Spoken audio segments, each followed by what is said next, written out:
And it's one thing for, somebody around the internet to see this and it get put out there, yada, yada, yada. But now a couple of things has happened.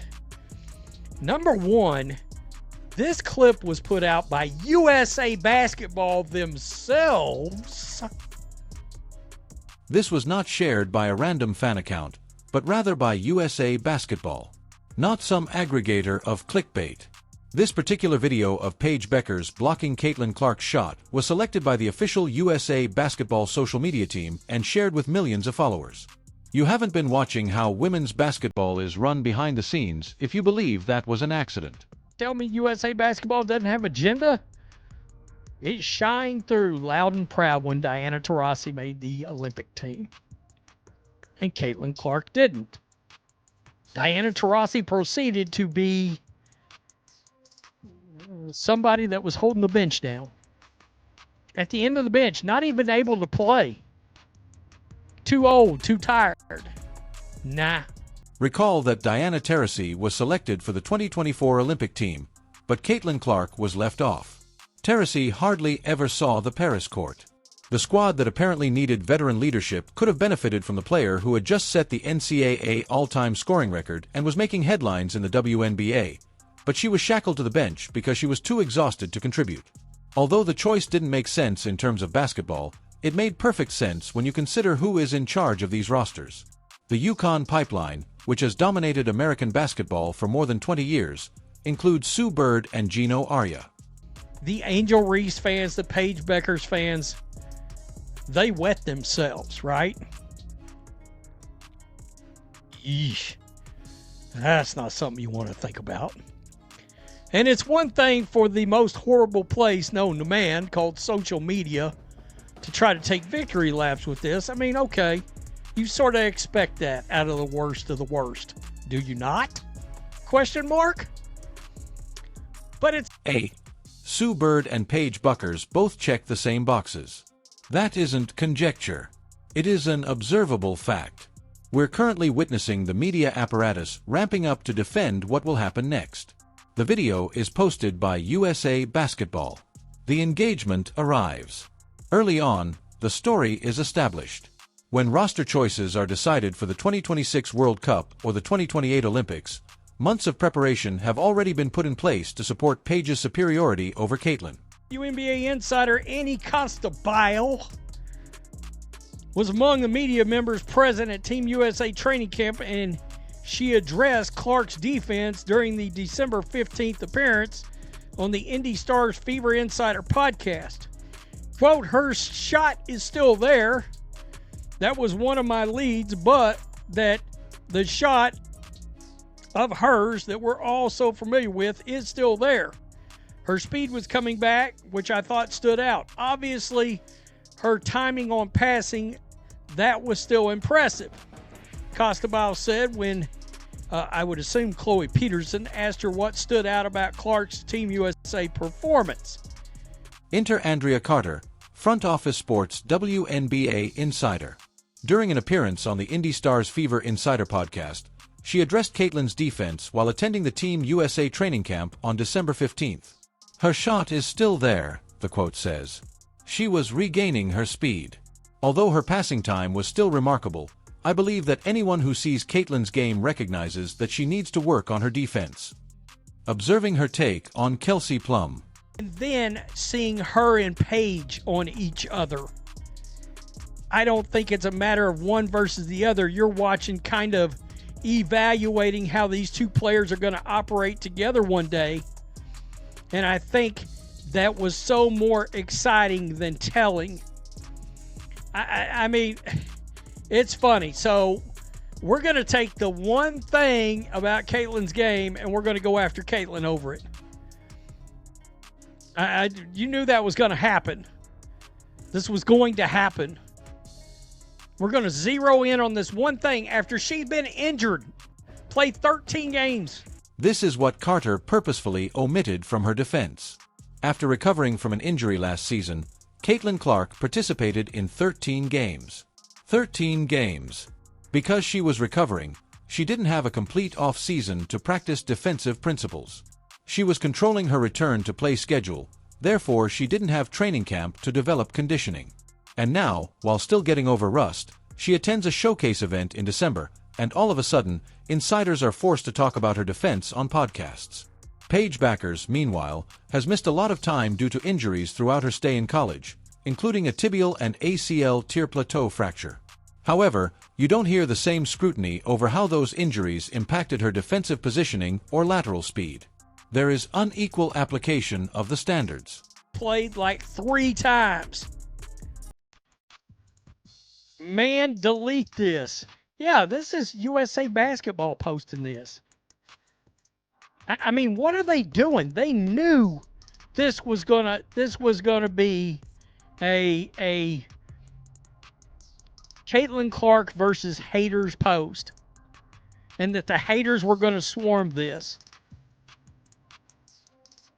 To be honest, it's unprofessional that USA Basketball posted this and pointed it out. They knew that was going to get seized on. You're already trying to elevate. Take a look at the USA Basketball Post's comment section. They were aware that this would occur. Her barbecued chicken was prepared by Paige. Clark is a liar. Any day, Paige would prefer Caitlin. As expected, the haters descended in droves. And that's the main idea. This video, which included excellent defense and an entertaining play, was not posted by USA Basketball. They shared it because they knew it would spark discussion, create a story, and provide ammo to those who have been attempting to discredit Caitlin Clark ever since she joined the league. This is the creation of a story in real time. You establish the impression early on, allow it to ferment on social media for months, and then use it as proof when you make roster choices that were predetermined. That the haters were going to seize on this. Honestly. Please, someone please gift that. I can already hear the CC fans coming. See, I mean, they knew what they were doing. They knew. Cooked CC. Shout out to USA Basketball for giving us the content we wanted. When it comes to this, the Yukon Mafia is not subtle. Even before Paige Bueckers participated in a single WNBA game, Gino Arama was already praising her. For many years, Subbard has served as the spokesperson for USA Basketball decision-making. Additionally, media insiders like Carter are framing the discussion around Caitlin's defensive shortcomings while presenting Paige as the likely pick for rosters in the future. In women's basketball, this is how the game is played. It doesn't matter who is now performing at the top level. When it comes to those making decisions, it all comes down to who fits the favored narrative and ticks the appropriate boxes. Agenda. Propaganda. Tell me what you think. It is Caitlin Clark fans against everyone all over again. Here we go. Here we go. It's not even 2026 yet. So it begins. This is what it actually boils down to. Women's basketball received previously unheard of attention because to Caitlin Clark. She sold out arenas. She brought in television viewership that the WNBA had not experienced in many years. She brought women's collegiate basketball to the attention of casual sports viewers, and she maintained that momentum throughout her freshman campaign. And despite all of that influence and cultural significance, she was excluded from the Olympic squad in favor of Diana Taurasi, who was unable to continue playing. We are now witnessing a repetition of the same pattern. USA Basketball uploads videos intended to examine Caitlin and boost Paige. Insiders in the media concentrate their attention on Caitlin's protective boundaries while ignoring the background of injury recuperation and short preparation time. At the top levels of international play, roster construction is still influenced by the Yukon ties. The most annoying thing is that none of this is under Caitlin Clark's control. What USA Basketball shares on social media is beyond her control. She has little influence over how media insiders present their podcast chats. She has no control over the prejudices of those who choose the roster. She is limited to playing elite basketball and holding out hope. That in the end, performance is more important than politics. However, if you've been following women's basketball for a while, you are aware of how this tale concludes. The Yukon Mafia is self-sufficient. Suburbs' preferences are very important. Decision-makers and athletes like Caitlin Clark, who grew up outside of that system and didn't play for the proper college program or have connections with the right power brokers, are influenced by Gino Orama's views. For half the recognition, they must put in twice as much effort. The video that USA Basketball shared has nothing to do with honoring strong defense. It was in relation to creating a story. And Caitlin Clark will be the subject of that story throughout the upcoming Olympic cycle. Regardless of how well she performs or how much she develops defensively, the agenda in women's basketball frequently takes precedence over accomplishment. As the 2026 World Cup draws near, keep an eye on what transpires over the next 18 months. Observe how Paige and Caitlin are portrayed in the media. Keep an eye on which players appear in USA Basketball advertising materials. When roster selections are made, observe who is given the benefit of the doubt and then consider whether those judgments are truly about putting the best team on the field or whether they're focused on upholding authority and rewarding system loyalty. Caitlin Clark will continue her current course of action. She will prepare her defense. The fever will be led by her. She will present statistics that make it hard to overlook her influence.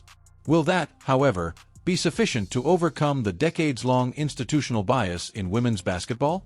I wouldn't wager on it based on what we've previously seen. I have a question for you now. If Paige Bueckers is selected for the 2026 World Cup instead of Caitlin Clark, even though Caitlin, will you believe the claim that it was solely a basketball decision if he has superior professional numbers and a bigger influence on the league? Or will you see it for what it truly is? The continuance of a trend that has been evident ever since the Olympic team was revealed without the player who just changed the cultural significance of women's basketball. I assure you that this tale is far from over, so please share your thoughts in the comment section and click the subscribe button. Let's continue to observe how this develops.